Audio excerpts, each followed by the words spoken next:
Congratulations on finding this theater. This is the truly intrepid among you that are here this morning. So first, let me just briefly introduce myself. My name is Vivian Schiller. I'm here representing a news organization called Vocativ, which if you haven't heard of it, I would encourage you to check it out. Vocativ sources information from the unsurfaced web. That's content, publicly available content from everything from Reddit and Twitter to message boards to databases to source stories and breaking news. I've had a long career in journalism, working for, very appropriately, since this organization is called Mainstream News Brands, I've worked for quite a few mainstream news brands, including CNN, New York Times, NBC News, NPR, and also for Twitter. The panel today is called What's Next for Mainstream News Brands? And in the description it says, the last line is there any place in the future of journalism for mainstream news brands? So we're going to cut to the chase and say the simple answer is yes. There is a place in the future of journalism for mainstream news brands, but the not so simple and short answer is how, and that's what we're going to explore today. First, let's do a little defining of terms, because mainstream is one of those vague words that means different things to different people. From my definition, and some of the panelists may disagree with me, is I'm going to define it. I prefer the term legacy media, and by legacy media, I mean two things: news organizations that have that started with a platform other than digital. So, for newspapers and magazines, that's print. For broadcasters, of course, that's television or radio.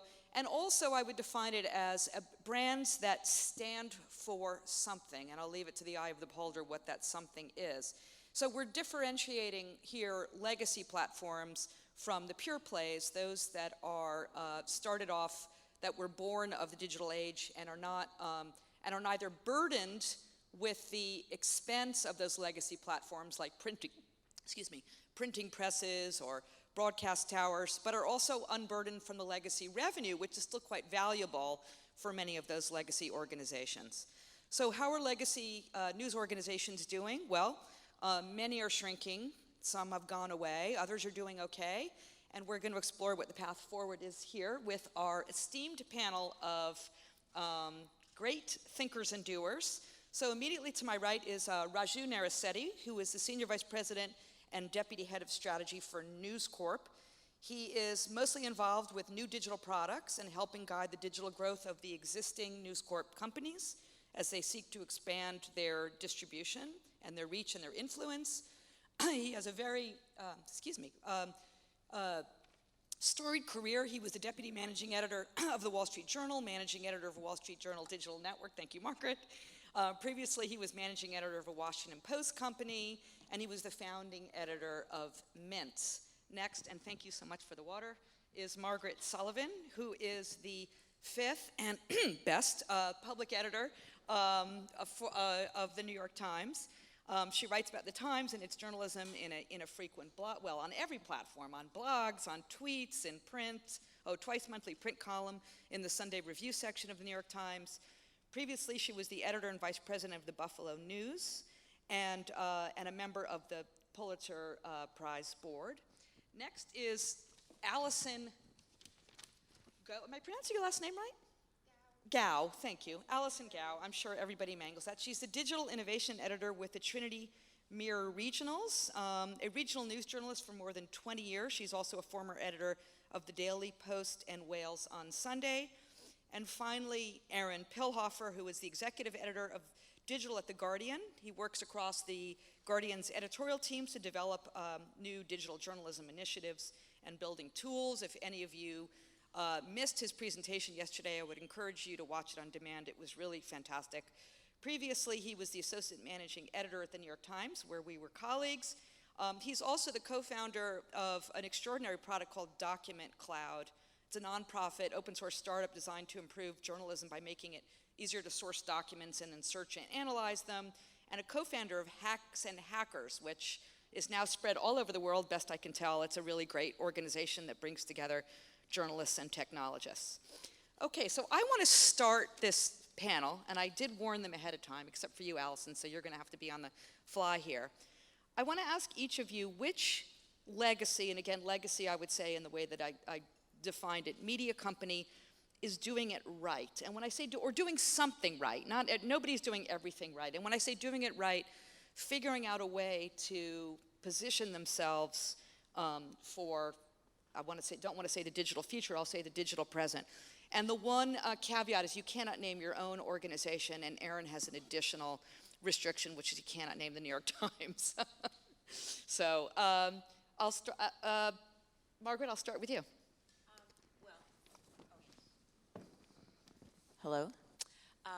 I thought of the Washington Post, actually, because I like what they're doing recently with partnering with local media organizations, local newspapers for the most part, to become their source of national news. And I think that that is something that's needed, and I don't think it's digitally exciting or anything, but as they grapple with all sorts of issues, I think that's one of the ways that they may be able to spread their brand and also, get some revenue going.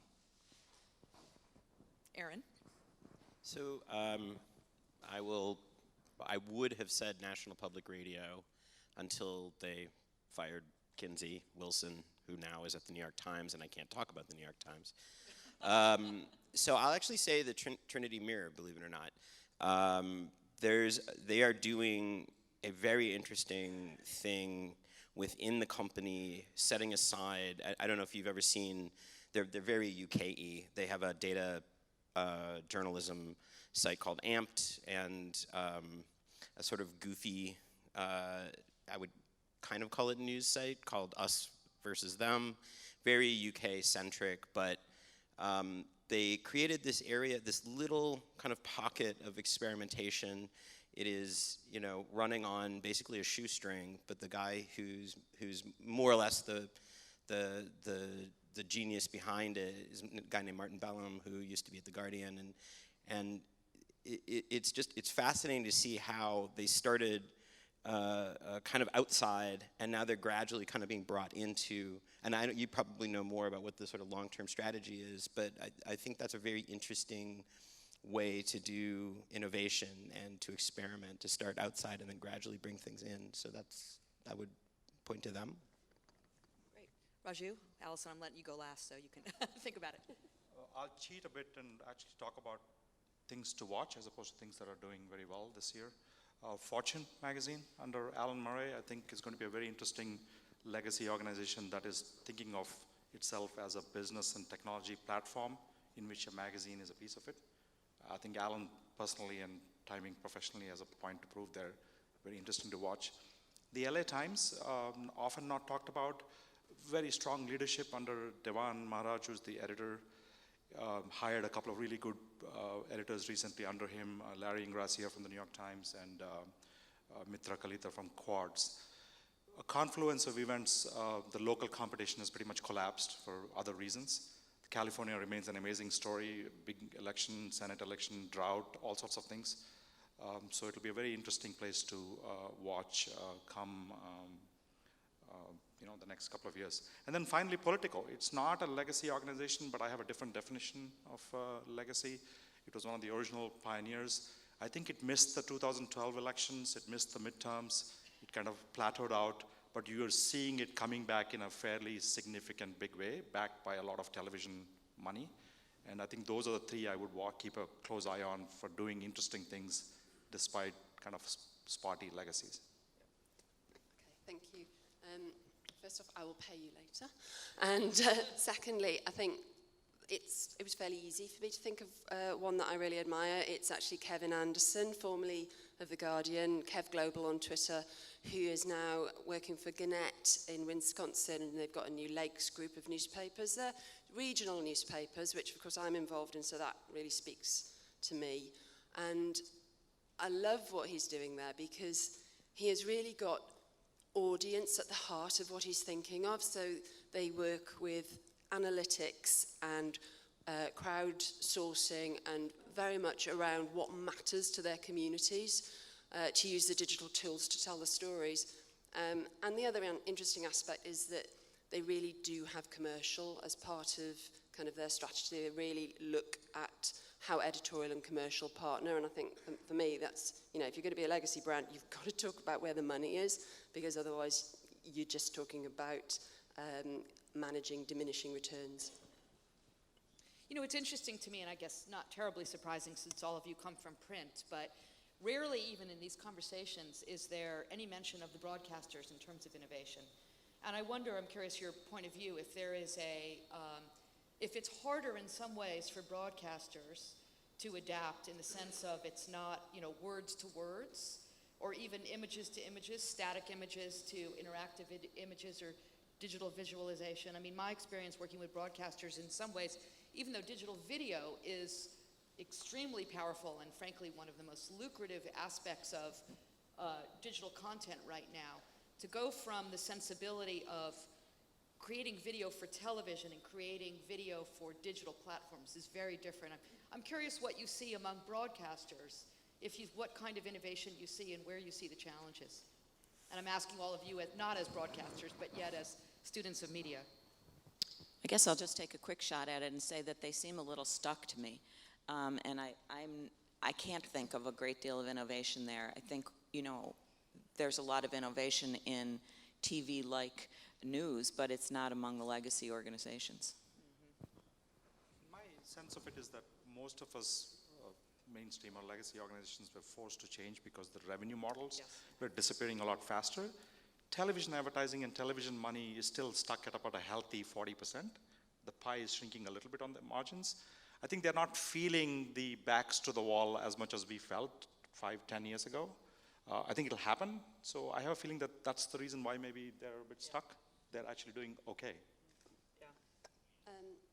I think the rise of kind of mobile and Wi-Fi and 4G is actually really going to start hitting the broadcasters now. I think they have been protected, but the fact that there are so many people who are able to make great journalism just on their phones and put it out there in visual is what I experienced kind of in 2007 when like the bottom fell out of the newspaper world. I think that's coming around the corner, and I'm not sure that a lot of them are equipped to deal with that. I would mention quickly RTE, the official kind of broadcaster in Ireland. They're doing really interesting things around mobile journalism, so I'd say they're worth looking at.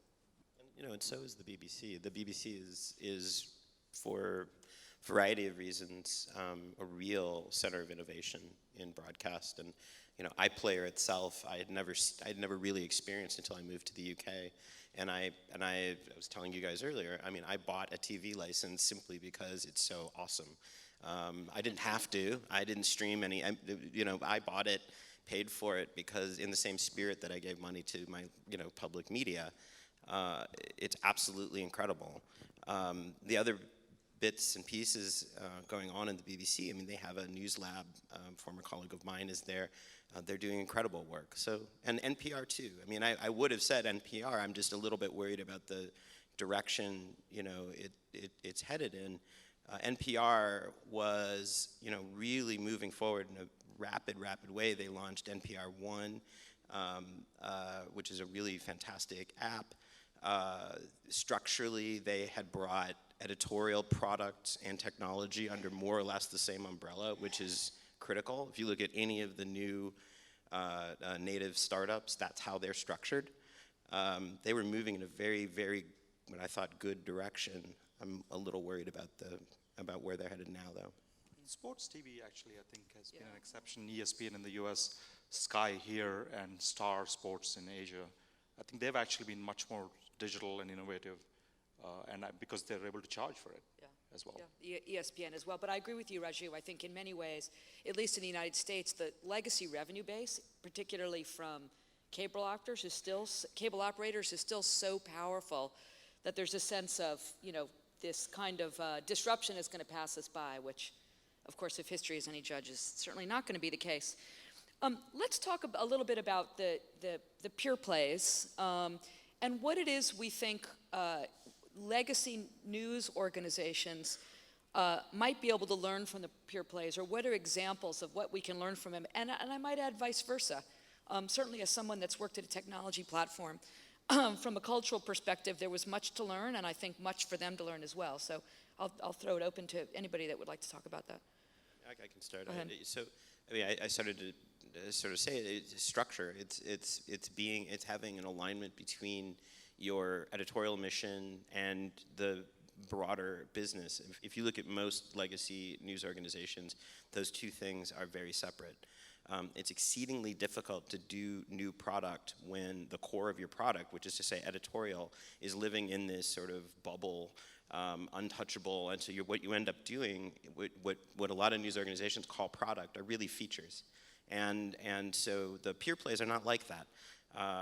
Vox has a structure where product and editorial, there's a product and editorial lead who are essentially co-equals for each of their verticals. Quartz, all editorial, product, technology, it all rolls up to one person, and on and on and on. And so there's, these are the kinds of things I think that we should be watching very, very carefully. And since I wasn't allowed to talk about the New York Times earlier, I will now. Interestingly, that's exactly how the New York Times is now structured, with product, technology, and a big piece of the editorial under one person. So that's a really interesting thing to watch. Do you think in some ways, let me just challenge you on that, do you think in some ways, in order for the legacy media organizations to really excel, that they need to leave behind either, well, I won't say shut down, but just sort of put the legacy platform, in this case print, sort of over in a corner in a box, and just be able to go forward without thinking about that platform? No, I don't. But I think it's, I'm being purposely provocative, by the way. Yeah, no, but watch what's actually happening at like the FT or at the Telegraph or the Guardian, actually. It's, it is entirely possible to be a digitally led news organization and put out an amazing world-class print newspaper. It is exceedingly difficult to be a world-class digital organization if your entire focus is the print platform. It is much easier to make a great paper from a day's worth of digital news report than it is to make a digital news report from a daily newspaper. It's just the two structures don't complement each other in that direction. And I guess I would add, using the Times as an example, that I would hesitate to put print in a box because print is still responsible for well over 70% of revenue. So that's a big box and one that you don't want to mess around with too much. The other difference I find from mainstream or legacy organizations versus some of the startups is that we pay too much attention to gravitas. So the leadership is usually people who've been there 20, 30 years and have worked their way up. And there's a little bit of a sprinkling of like fresher, younger, digitally savvy talent around that, but the core jobs are still pretty much run by those who have kind of been through the system. Nothing wrong with that, but fish rots from the head. And newsrooms, there's a problem at the top. A lot of the editors now, Lionel Barber, or whether it's Marty Barron, or whether it's Dean, are starting to kind of talk about all the challenges they have. And it's great that they're talking about it because it gives cover for change. But a lot of the young organizations, whether it's Ben Smith at BuzzFeed or Ezra at Vox, there is an age issue and there is a fresh willingness to kind of listen to younger, more interesting viewpoints, which is not happening, I think, even now in most big newsrooms. Are you suggesting that change will only happen when the millennials take over? Hope not, because then I think we're in deep trouble, because that's the way management changes happen in newsrooms. But I think there is a reluctance to put people with less experience or people who haven't spent a lot of time on the desk or reporting in kind of key roles, because that's how I mean, it's tough to name managing editors at like mainstream news organizations other than the one token person who have like not come from 20, 30 years of doing what they do. And I think that's a problem. On the other hand, that does bring with it a level of experience for journalism and trust and credibility. Margaret, I know that's something that you think that legacy media organizations really bring. Yeah, I mean, I do think that one of the things that these organizations have and should be wary of, tossing out is the fact that they are, in many cases, established, trusted, have high standards, are known for being reliable and accurate, and those things maybe seem a little boring, but I think are very valuable. Alison, how do you see that playing out in your organization in terms of sort of the legacy leadership and the millennials, of which you look like you are one? I wish I was. Well, in the regional newsrooms for Trinity Mirror, we are digital first, and it's /audience first. The newspapers in all our centres spin out of the best of what we've done online through the day, and there's a small team that puts them together. And they're not quite in a box, but they are very much kind of in the newsroom, but they have a print job. In the same way that when I was, a digital journalist, I sat in my little digital journalist team, then the nerd herd worked there, and everybody else did the proper journalism over here because it went in print. So I do think that there has been a swing around that, and I think there's a lot of understanding now in our really senior kind of management that we don't know what we don't know, so we better start listening, because I'm the one at the end of the month that has to account for where my audience has gone, where my profits are, where our sales are going. So I do think that the great thing about kind of the disruption that's happened is that it's given really talented people who wouldn't otherwise have had an opportunity, a chance to kind of leapfrog forward and not have to go through that long route of, news desk or subs desk, and then, deputy editor, and then eventually up. I'm going to stick with you, Alison, for another question, which is, you are the sole member of the panel who is representing here local news organizations, although, of course, Margaret spent many years running a local news organization. Does that feel different to you in terms of how you run your organization, or you think about innovation, the fact that you're reaching a digital audience and you have you're reaching a local audience and, of course, reliant on more local revenue?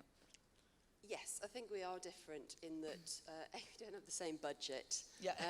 But also then we have more freedom, I think, to try things out and to fail and learn from that and maybe try them a different way, or chalk it up to experience and say that's, not the way we go.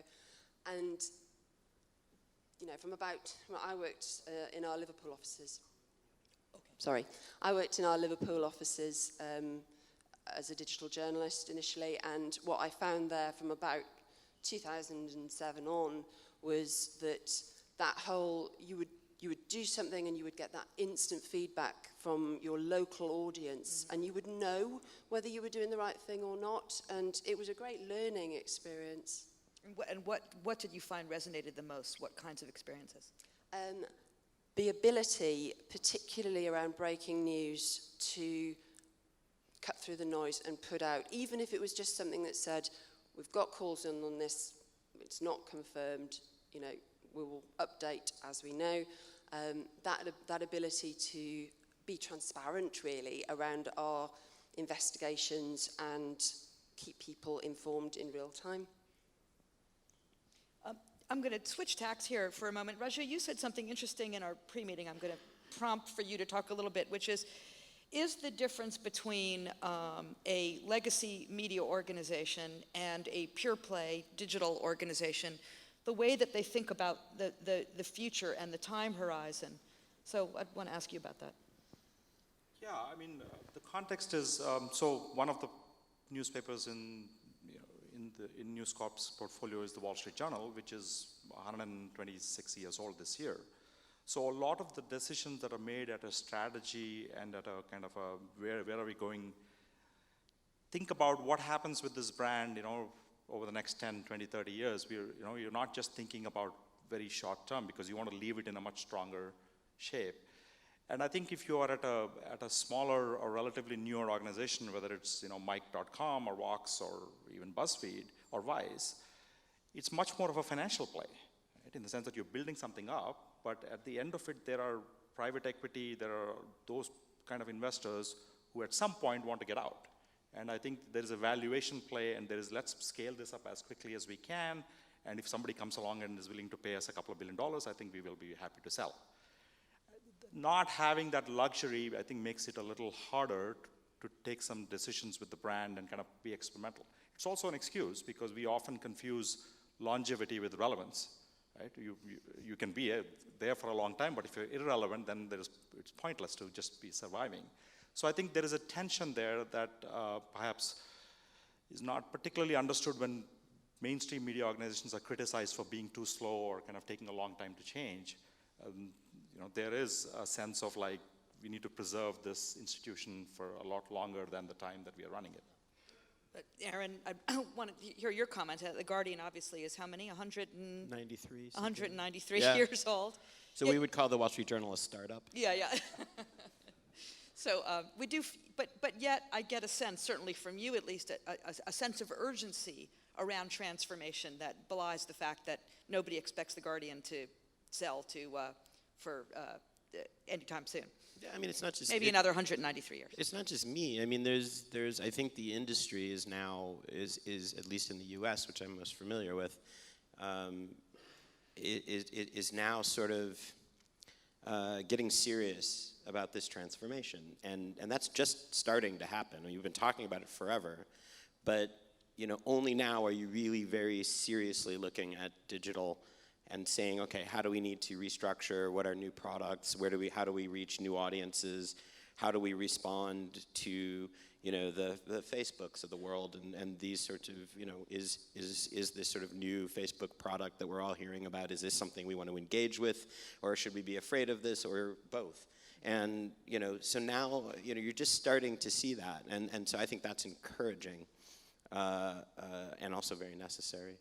Do you feel cultural resistance still? I mean, it's sort of hard for all of us to imagine in 2015 that people don't understand. People still talk about where the world is going, where the world is already gone. I mean, let's face it. But yet, I find in many legacy news organizations, there is still some sense of resistance.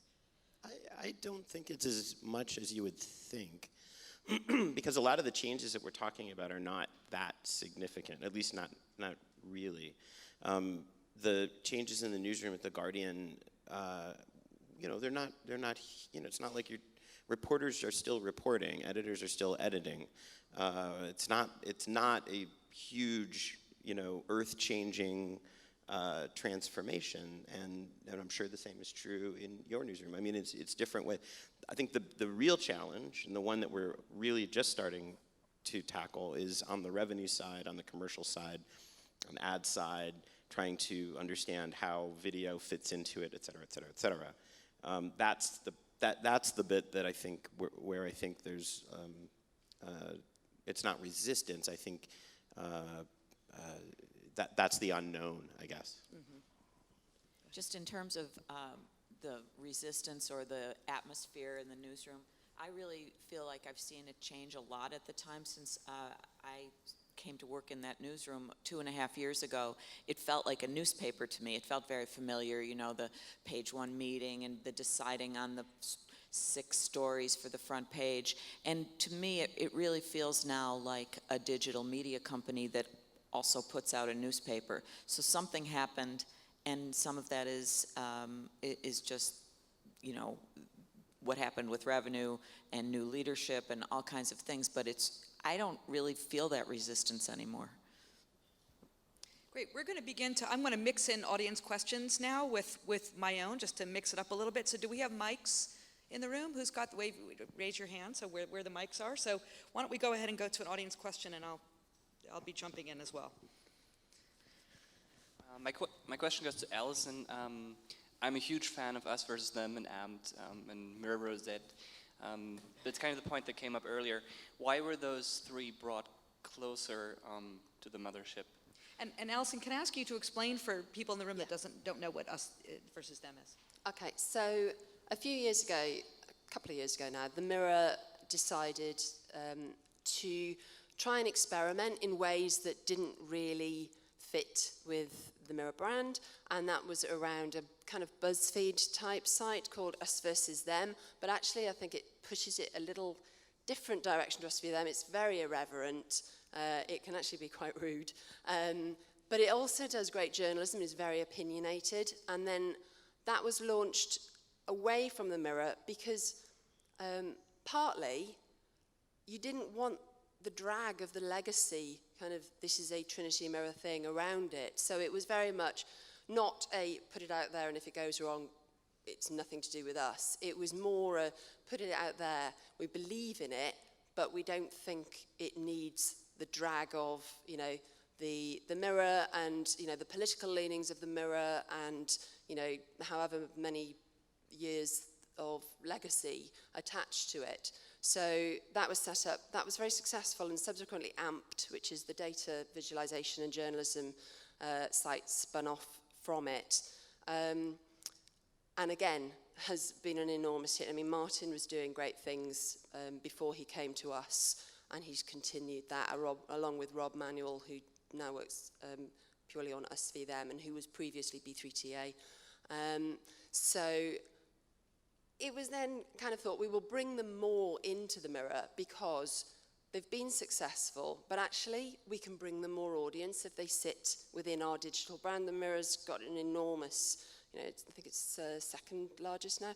It's overtaken the Telegraph, an enormous digital audience, and it was a case of let's lend that to them. And to be honest, there hasn't been any, you know, that I have picked up on anyway, any audience backlash around that. I think most people figured out after a while because it did say somewhere in the architecture, Trinity Mirror, and now it's moved in. It's just bringing them a new audience. More questions? Oh, Jeff Jarvis. Metrics, go. I will leave it at that, but I'll stop being a smart ass. Page views, unique users, reach, frequency, old media metrics, legacy media metrics in digital, I think have proven to be inadequate and often corrupting.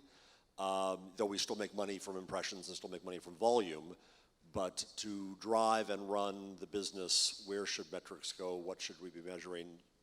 Raju, you and I have been talking on Twitter about conversion. What else? I think it's worth stepping back and saying that I think a large part of the mainstream media's problem up until very recently has been that we have not been willing to kind of think of this business as an outside in.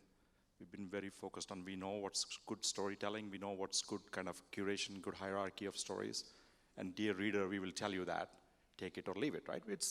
That was the legacy of print, where you picked your 5 stories on page 1, and that's what you gave your readers. I think it's been challenging to get the newsrooms to kind of think of data and say that it's okay to pay attention to our readers, and kind of it's okay to kind of listen to them and kind of understand, and that doesn't mean we are losing our journalistic priorities. So it remains a significant work in progress. I often hear, especially at journalism events, that, oh my God, we're going to listen to a lot of data and that it's going to corrupt our journalism. And I often say that I wish I had that problem, that we are listening so much to our data, right? We're not right now. So I think it's a real issue. There is also data that we are not using, reader data that we're not using for our business side to see how can we kind of get people to subscribe. So lots of challenges remain. At News Corp,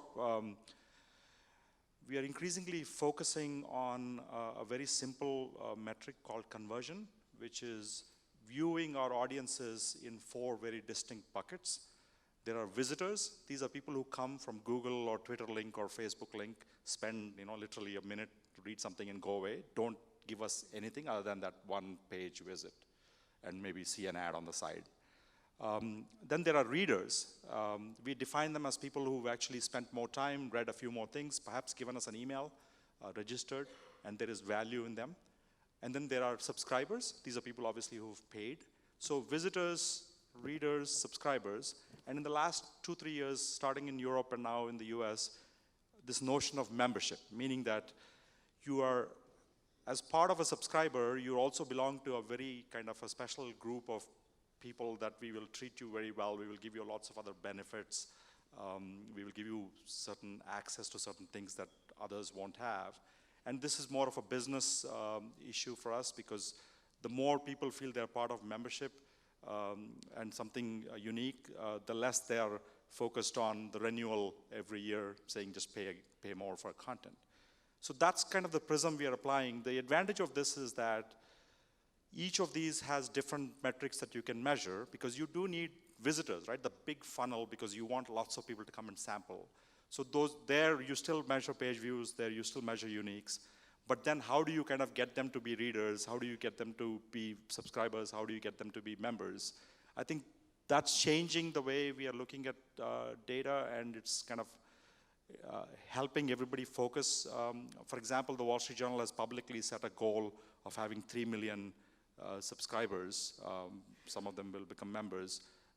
They're probably at about 2.2 right now, and that's a lot. That's a big, ambitious goal for them to take on. But it helps the entire newsroom kind of focus on metrics, which also then help the business side. And does your entire newsroom have access to any metric that they want about readership for their stories, reporters included? So there's a lot of push metrics that go to certain editors and certain decision makers. Those don't go to the reporters, but almost every reporter knows that if they want to find out something, who to ask. The reason not to kind of send it out to everybody is that data has to be interpreted, right? You can look at something and draw very wrong conclusions. So the point with reporters is that go ask somebody who can at least tell you why a story behaved this way. So at least they have an understanding of it. I do think this is an interesting differentiator between legacy news organizations and pure plays. And in fact, last I checked, and maybe this information is dated, Margaret, maybe you can tell me, but last I checked, reporters at the New York Times very willfully did not have access to data about the performance of their stories online. And then I want to come to you to talk about OFAN, Aron.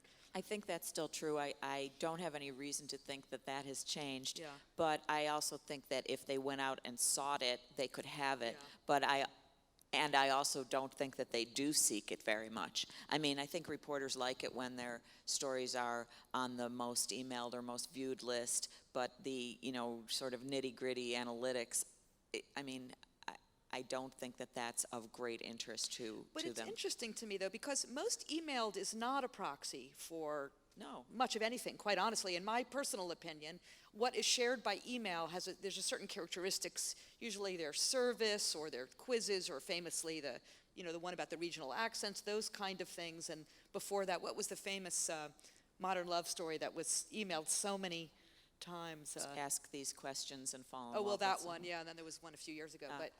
But it's interesting to me that well, there that's is a public-facing thing, it's on Right. the website every day, and so maybe there's a little bit Right. of status with just being on that list. And the Guardian, of course, is quite the opposite in terms of access to information Yeah. with OFAN. So why don't you talk So about the Guardian, a couple of years ago now, made the decision to make data available and went through all the stages of panic and, oh my God, are we going to start doing clickbait? Is it going to be this? Is suddenly the quality going to go out the window? And Raju's point is dead on. Data needs to be interpreted, and providing raw data to reporters is I don't think it serves them, and it certainly doesn't serve the purpose. But OFAN, which is actually a very interesting platform, we borrowed. So this is the brainchild of two really smart people, Chris Moran, who runs our audience team, who's editor of our audience team, and Graham Tackley on the digital side. It came out of a hack day. And it now has become this, incredible, indispensable tool that everybody who has a Guardian email address has access to. So we're not hiding it from anyone. But it's actually very cleverly done in that it presents the data as a set of questions. We actually borrowed this from NPR and the way they were presenting data. So it asks the question, where is the traffic coming from, and on what platforms? And it gives you a very good kind of overview. And if you want to dig deeper, you can get into the raw data. But most email, that to me, there is a danger that data will be misinterpreted. Absolutely, 100%. And I see a little bit of that, every day. The opposite side of that, I think, is arguably more dangerous. And I can't tell you how many times people have come up to me at the New York Times and said, well, this piece, killed because it's at the top of the most emailed. So first of all, not only is most emailed not mean most emailed, it means most email tooled. It is the number of people who click on the email this button, which, by the way, is a de minimis number of people. And if you actually saw the raw numbers for most emailed, it would horrify you. But that's so in a vacuum, nonsense fills the vacuum. And so I would much rather have the conversation with a reporter based on real data that might be being misinterpreted than to have to go through the newsroom and like whack-a-mole, bat down these kinds of, the sort of mythology about how things actually work. I'll take believe me, I will take the OFAN newsroom any day of the week. And you said in your presentation yesterday that any fears that this would be sort of have a corrupting influence and on reporters in terms of creating, cat listicles all day in order to hit those metrics has proven not to be the case, as one might imagine with serious journalists. Yeah, I think it has. And Yeah. I don't think, I will say, I do think there is a next stage. And I think actually Raju was talking about this, where you move beyond sort of the advertiser-oriented metrics like page views and uniques, which are kind of what advertisers want to know for their display ads, not necessarily what readers are, not necessarily what we as journalists need to know, or editors need to know to actually make decisions. So we need to start moving toward, I think conversion is an incredibly important idea. And building metrics like total reading time or looking at ways to build these sort of meta metrics is what I'd kind of call them. The other thing I would say that is absolutely missing, and I'm sorry I'm going on about this because this is like something that I've obviously, the other thing that is utterly missing is good comparative data. We know everything there is to know about our own organizations and almost nothing about our peers. And we turn to things like ComScore and some of these other, and I can tell you, because we know that the numbers we see on ComScore and on these other services, and I'm sorry, but this is true, we know that those numbers are, for the most part, kind of not exactly accurate. And so it's probably safe to assume that it's not accurate for our competitors either. So looking at that data, you can say, okay, well, in terms of like broad strokes, it's useful. But I really feel strongly that news organizations need to find a way to kind of share in some way, maybe anonymized in some way, start to share data and say, look, we get 13% of traffic from social media. Is that good for our set? Or are we above or below where we should be? And of course, the ramifications of that go beyond just the Huge. kind of learnings. It has revenue Huge. ramifications because it's the Right. only currency right now Right. for advertisers. Absolutely. Yeah. And so, and I think, if you can do this with health data in the US, surely you can do this with digital metrics. All right, let's start a movement. Alison, you want to talk a little bit, just mention what kind of metrics does your newsroom have access to and what are the ones that you focus on the most? Okay, so in our newsrooms, they've all got chart-beat real-time analytics on a big board, and we use Omniture for kind of more historic, and there is a Daily Mail out, which I suspect 3 people maybe open, and maybe 1 person reads, but they get it. It's there for them if they want. And they, like Raju said, they all know who to go and see to say, why didn't my story do as well as I thought it might? For kind of the content creators, I do think that social metrics are actually really important to them. They like to see how their stories are doing on social. They really like to know what their kind of reach is on Facebook. Photographers, shameless Instagram whores. They tag like you wouldn't believe, and they really, really like the interaction they get on there, and I think that's really good to see that community, because Flickr with our professional photographers never really took off for them.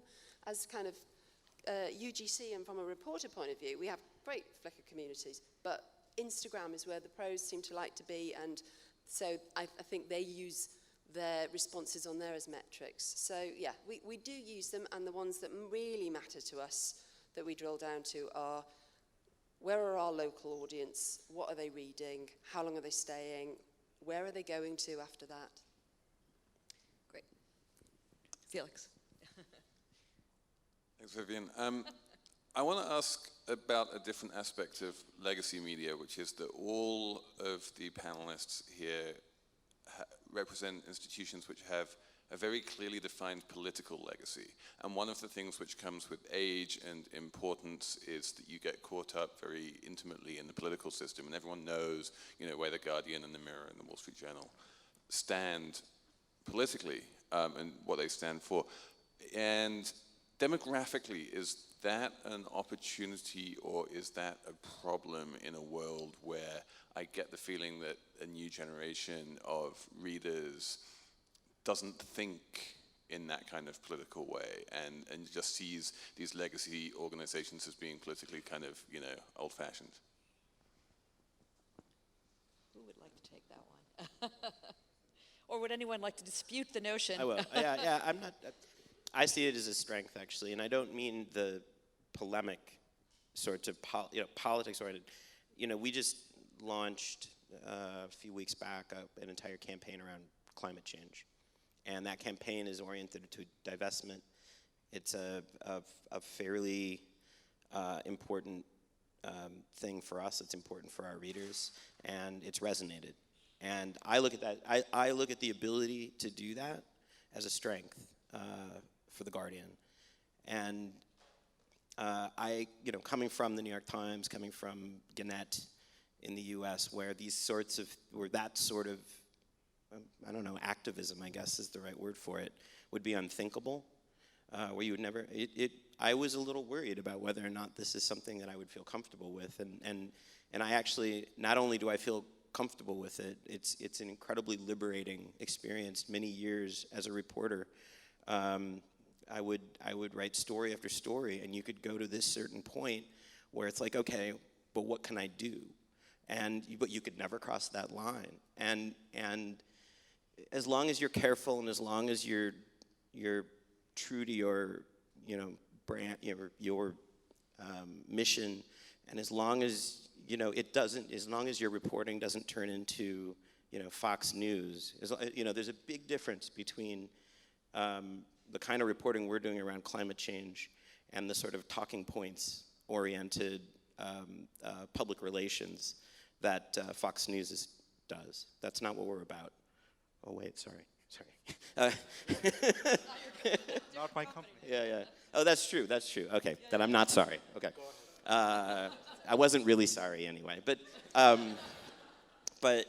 I think it's a strength. I think it's a real strength for us. Oh, I would love to hear it from Raju and Margaret on the notion that it to sort of maybe challenge, or maybe I'm projecting here, Felix's notion that your newspapers, in the case of Wall Street Journal here I'm talking about, represent a political point of view outside the editorial pages. So I'll take that on. I think that it's that readers and just people don't make a very strong differentiation between the editorial pages and the rest of what's coming out of a newsroom. We'd like to think they do, and that there's a wall, and that when the editorial section does their 100-part series on legalizing marijuana, that that doesn't represent the rest of the newsroom. But I think it does bleed over, and the idea that the New York Times has a sort of orientation is I think is true. I don't think it's as strong an orientation as the Guardian's, and I don't think it's as I don't think it can be easily identified, but I still think it's there. Of course, you're the very first public editor, of which you are now the fifth, took that on famously in a column asking the question, is the New York Times a liberal newspaper? And his answer, Dan Okrent, was, of course it is, although he defined it in a very specific way. Right, and I mean, it's certainly, it's hard to argue with the idea that there's a sort of a mindset that goes across the border of editorial and news. But I also think there's a very strong effort to be impartial on the news pages, and that may be good or bad, but there is still, I think people believe that. I'm more concerned about character than reputation, and the character of the newsroom, for example, of the Wall Street Journal, is what it is, and the reputation is very different. The perception is that because of the editorial page, people think it's a right of center, sometimes extreme right of center newspaper. And the reality is that I think if I think of my 13-year-old daughter, I think she could care less. She is more worried about, is it relevant or boring, right? So I'm more concerned about the Wall Street Journal becoming boring for young people than people thinking it's right or left, which is why I love the New York Post, right? It is clearly to the right of a lot of things politically, but it's also a very, very interesting, entertaining paper on all the other topics. So I think they actually have a pretty bright future, even if you disagree with their politics. Next question.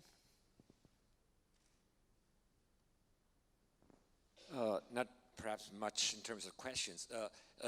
Since we are in an international news festival, there is one development that I see coming as far as mainstream media are concerned, and that is the internationalization, of course, of them. I mean, Guardian forays into Australia and the US, and as we know, New York Times doing much more than they used to, and Politico coming to Brussels in a few days, in fact.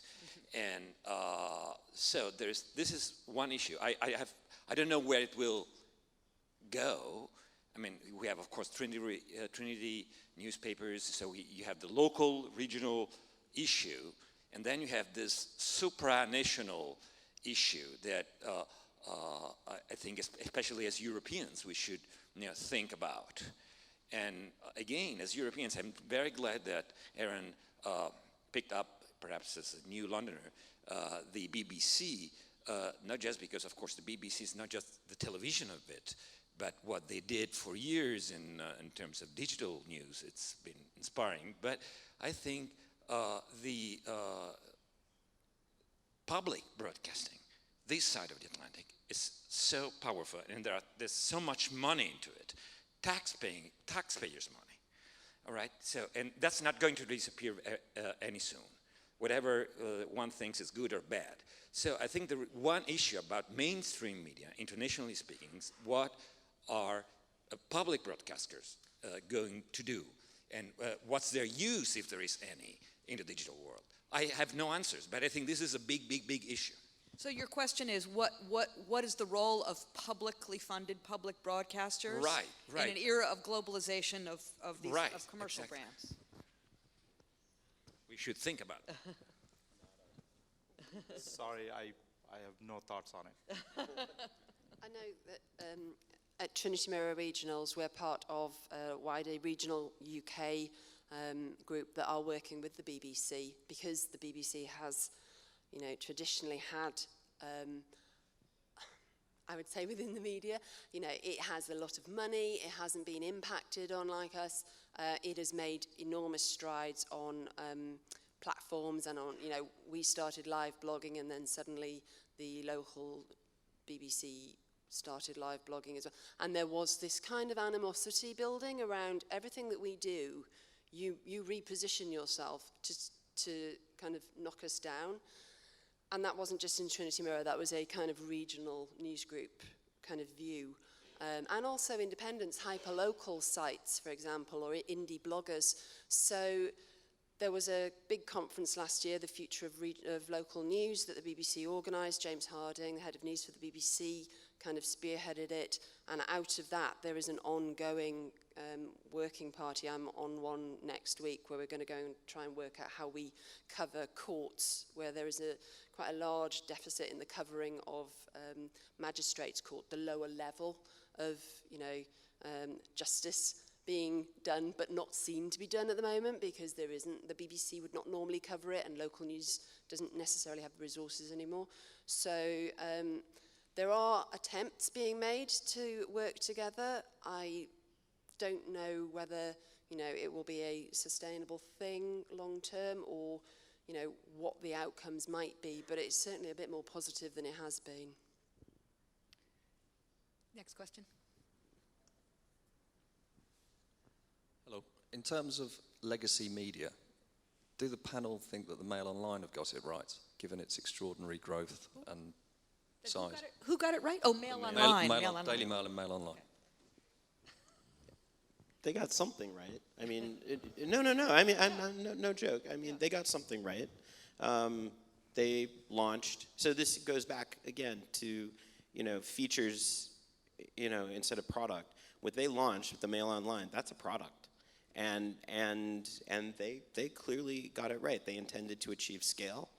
They intended to reach audiences in markets in which they were just non-existent at one point, and they've done that very, very well. I certainly could sit here and criticize what they do, but they certainly got something right.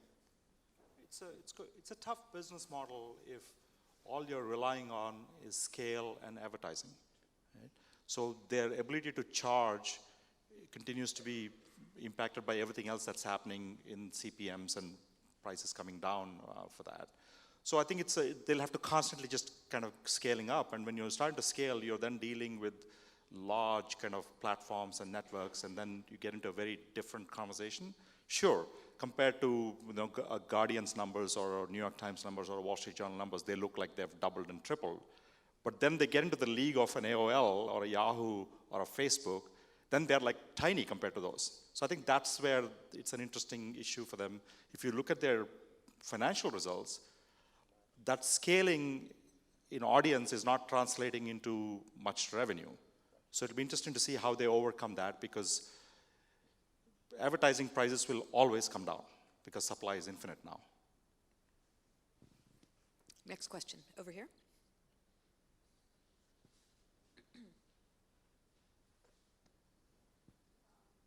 How do you see the future legacy media vis-a-vis the rise of the social network platforms as news platforms?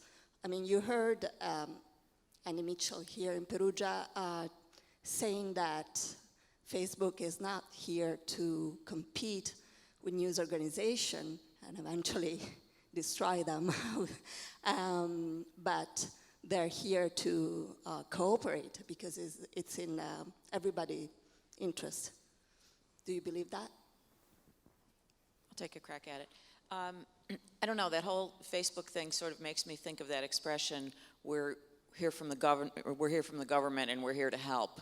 You know, I mean, it has a little bit of sense of we're going to really help you do what you need to do. I'm not so sure about that, and I don't think we know very much yet about how this is all going to play out. But you know, news organizations would be very stupid to ignore the sort of huge effect that Facebook is having on where readers are, and if we're trying to find readers where they are, that is where they are. So I think it's going to be a really interesting 6 months to a year as this whole thing kind of plays out. And, I'm hopeful that it will end up being a good thing for our ability to find and hold readers. It's also a function of your business model, right? If you're a BuzzFeed, which doesn't necessarily want people to come back to BuzzFeed.com because their business model is very different, then they're more than happy to kind of have people play with, click on, do things on somebody else's platform. But if you're the Wall Street Journal, where you are dependent on both subscriptions as well as people looking at advertising for which you charge a lot of money, my ad rates are probably about 3 times more than Facebook's, right? So it's a very different business model for us. Our larger concern is not that we need to be where audiences are with our content. Our larger concern is data. That are we mortgaging our future by telling Facebook everything there is we need to know, and then at some point they know everything there is to know, and then you're really screwed. The only thing I'll add to that is, particularly in Europe, there's been a lot of, anger, finger pointing at the Googles, at the Facebooks of the world, and I can understand that to a degree, but I think we really need to be careful.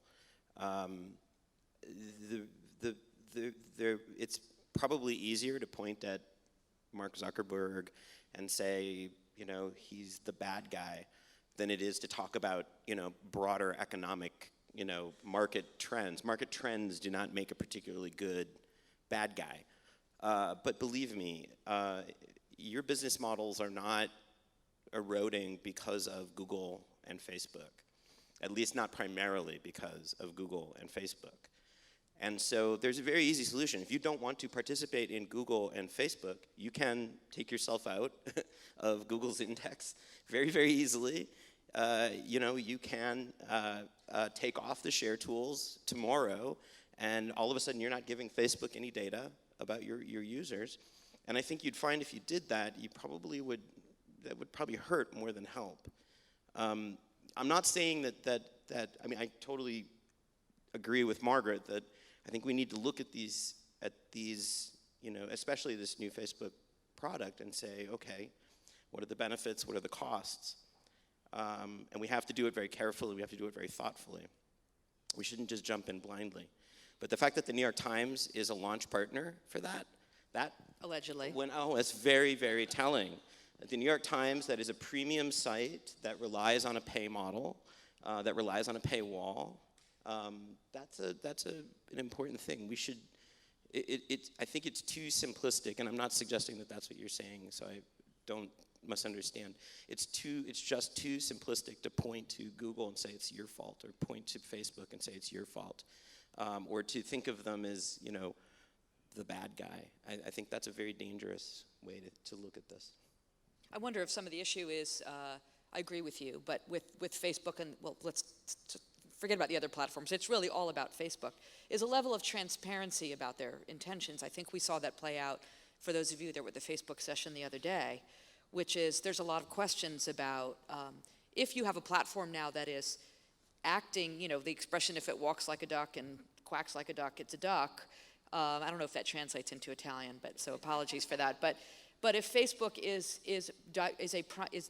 delivering news to consumers in massive numbers, I think many of us expect the kind of transparency about revenue models, about the algorithm, about what they're delivering, and I think that is some of the frustration and conflict that we're going to have to grapple with. Next question.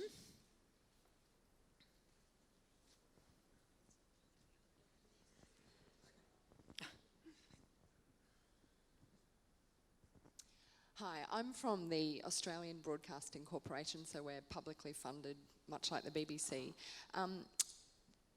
We do lots of little interactive things in news, and that's fine. But one thing I wonder about is the future of particularly local radio, and this is perhaps a question for Alison, because the bread and butter of what we do on local stories is audio.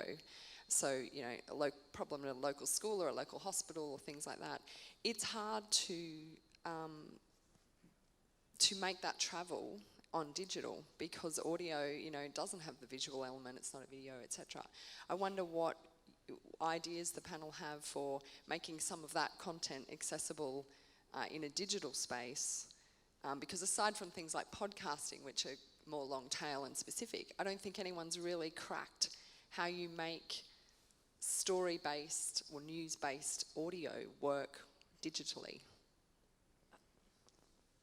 No, I think I agree that particularly my experience of kind of regional local radio is you get kind of your headlines and your traffic and travel in the morning, and then you're straight into the golden hits of the 60s until about 5 o'clock, and then you're back on traffic and travel, and I can get all the traffic and travel I need on my phone, and I really don't want the golden hits of the 60s. So, you know, I think the mobile audience is probably an opportunity, and if I need to stay away from podcasting, maybe some of the things that, and again I'm thinking of RTE here and what they do on their mobile journalism, but actually kind of visual storytelling on kind of mobile platforms around the local stories might be an opportunity for them. But to be honest, it's not my field of kind of excellence, and I'm not sure I can add I'm much going to play it. panelist for a second, because I, having been at NPR, I think I've thought a lot about this. And I think radio audio is probably one of the most, if not the most durable forms of media known in the history of media. It is incredibly powerful, and I think the story of NPR, or more specifically, local public radio stations in the U.S. is a testament to that. First of all, you have the opportunity, anybody that drives in a car, you've got a very captive audience. And that is incredibly powerful. You can't do anything else but listen, or you shouldn't be doing anything else but listen when you're in a car. It is also an extremely intimate form of media. When you're listening, it is a very one-on-one experience. It doesn't feel like a shared experience. It feels like you have a personal relationship with the person who's speaking in your ear. It also travels really well. Podcasting doesn't mean what it used to mean. Podcast used to be a subscription. You had to download and sync. A podcast now is really an anachronism as a term, although we still use it. It's just streaming audio. And it travels very, very well onto digital platforms, particularly onto mobile. NPR One that Aron mentioned before is a particular particularly powerful to that. I disagree that it's only long tail, although it is also very good for sort of much more long form narrative kind of lean back experience, as we've seen with the popularity of serial. So I would say audio has been and will continue to be an extremely vibrant part of the media diet. Next question. So can I? Oh, go ahead. Unsaid in a lot of this is also the fact that a lot of these troubles are our own making, right? I mean, take Facebook, for example. One of the fundamental arguments it's making is that sending people from Facebook to your sites and for them to read the story is a very slow, kind of not a great experience. And we are realizing based on our data that people abandon that kind of stuff. So why don't you give us our stories? We will put them out in like a nanosecond, or however fast they can. And that's a much better experience with your content for an audience that is looking for your content. A large part of this stemmed from the fact that most of us did not invest enough to make our sites fast, convenient, and competitive. And now we are suffering because of that. And Google is about to punish you highly with the new, and in like very soon, yes. I mean, almost all of us work, those of us who work at news organizations know that our own site search is the most horrible site search ever, right? Most of us go to Google to find stuff for us. So if we are actually kind of actively contributing to our demise, then we shouldn't blame Google and Facebook. We should look inward. This is also an issue that's going to play out as to the larger topic, which is can mainstream kind of organizations become more nimble and compete? I think technology still remains an Achilles heel of most big newsrooms or most big news organizations struggling to kind of become more nimble on that front, and at a time when we don't have a lot of money to put into it. So this is a bit of a, 5 years ago, the debates were, can you combine your print and online newsrooms, right? And we've all agreed that that's the right thing to do. Most people have done that. I think the new debate that leaders in newsrooms have to deal with is, how do we combine our technology resources and our journalism resources to create better experiences? And that, I don't think any of us have actively solved. Everybody's taking some steps around it. Oh, there's a question in the back. Question in the back. In the pink sweater.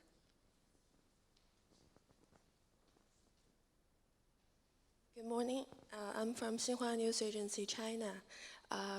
My question is a little bit technical. As a major media news agencies, many of you have your own account in the social media platform. As we all know that in the procedure of producing news, it is quite a long term. You have to report and then you have to edit. And how do you make the balance of efficiency and authenticity? The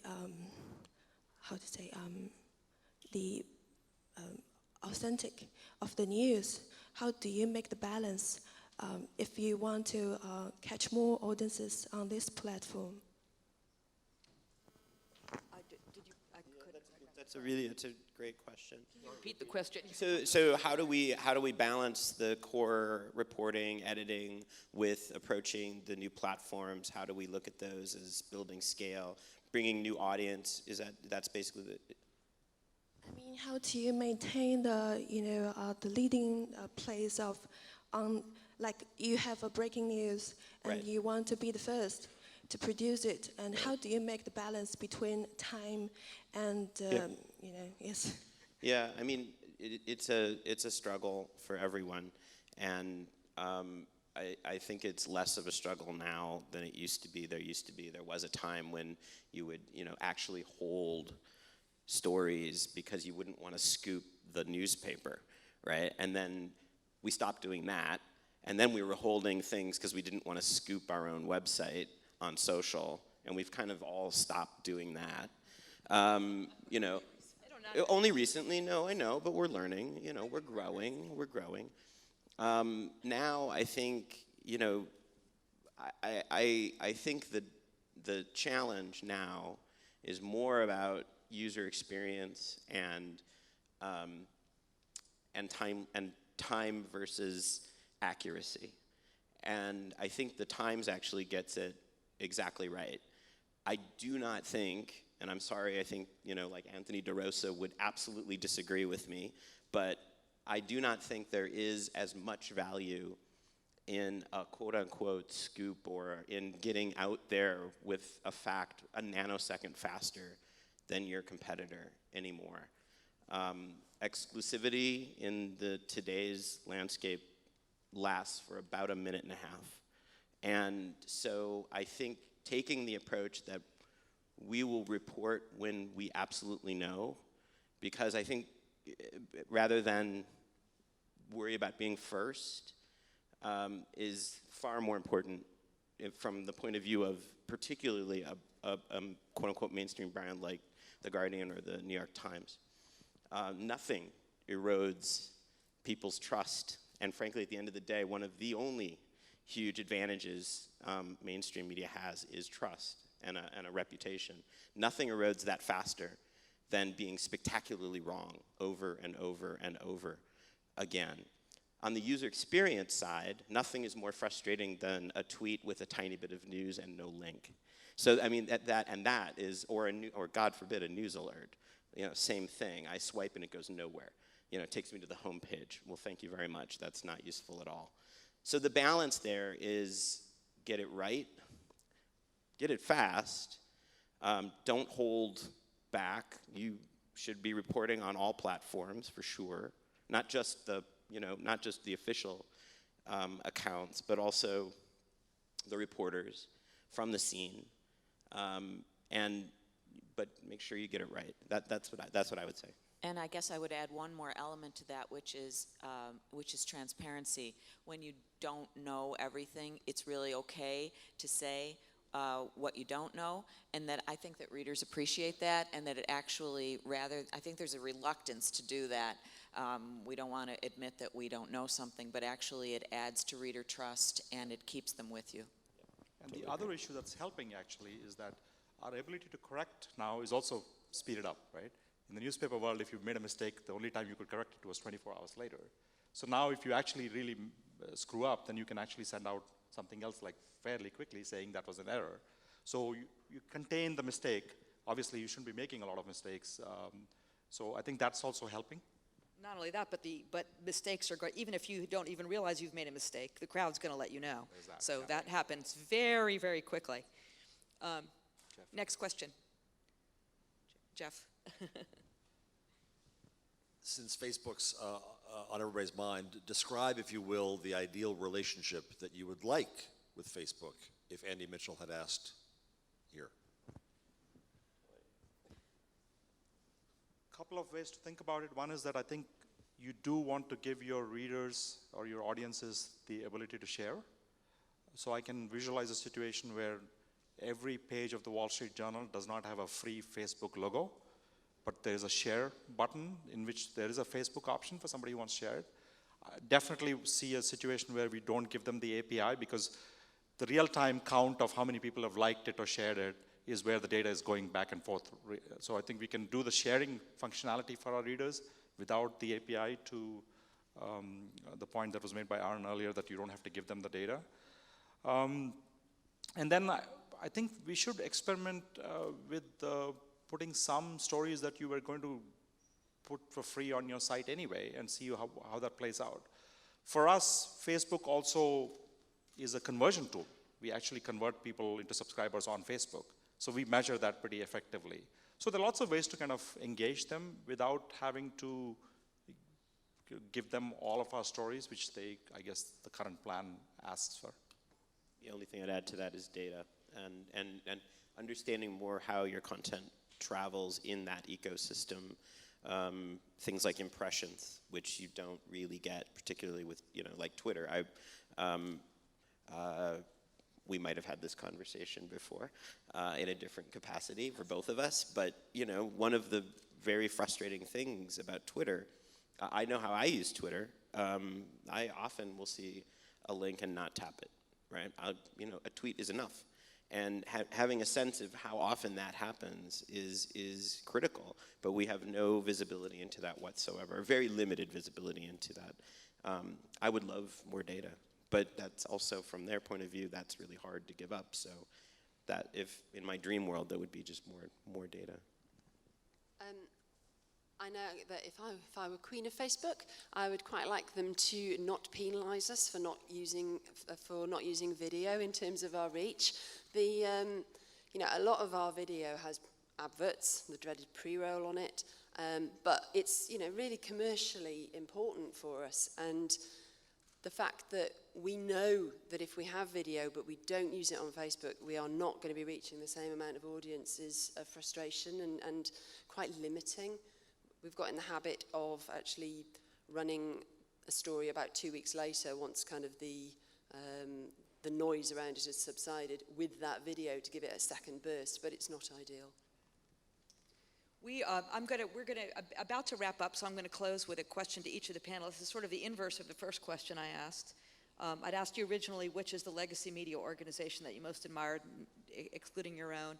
And I would say of the pure plays, which is a pure play news organization that has either a structure or a culture or an output or a product that you wish was part of your own organization?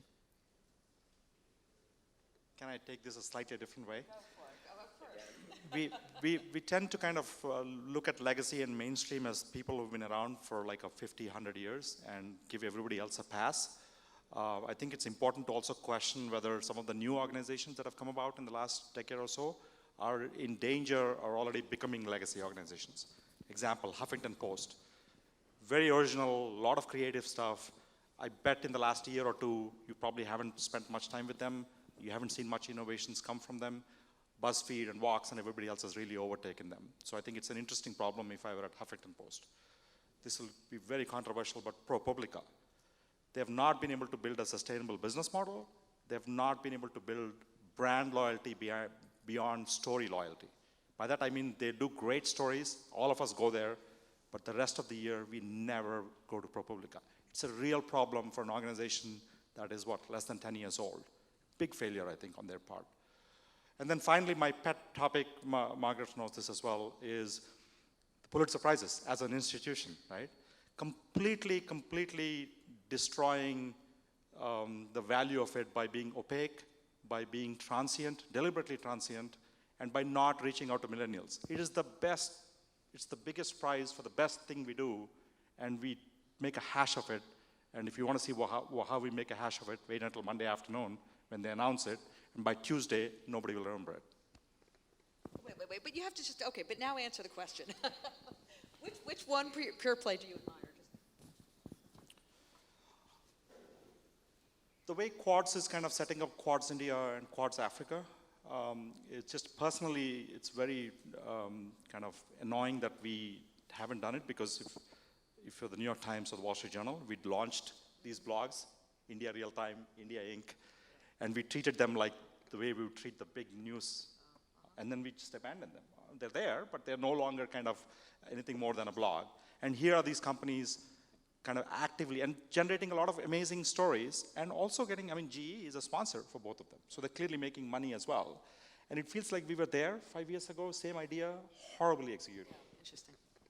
So I'll play crossfire here a little bit with Raju, in that I'd like to mention two digital organizations whom I admire because of their content. And maybe they're not getting it right in a million other ways, but I think that both ProPublica and the Marshall Project are very admirable in terms of their mission and what the kinds of stories they've been able to tell. And, I guess I feel like we get very hung up on all the things, the important things we're talking about here, metrics and revenue and audience development. And, where's the core? What is it we're putting out there? And those are two that I admire very much. I think I'm going to be predictable and say I really like BuzzFeed. I have the app, I go there a lot, I like what they do, but mostly I really admire them because they really talk a lot to their product guys, and so that developer-journalist relationship is very strong there, and I think that's probably something that in like legacy newsrooms you don't see as much of. There's a very much I'm not going to say a them and us, and I don't think that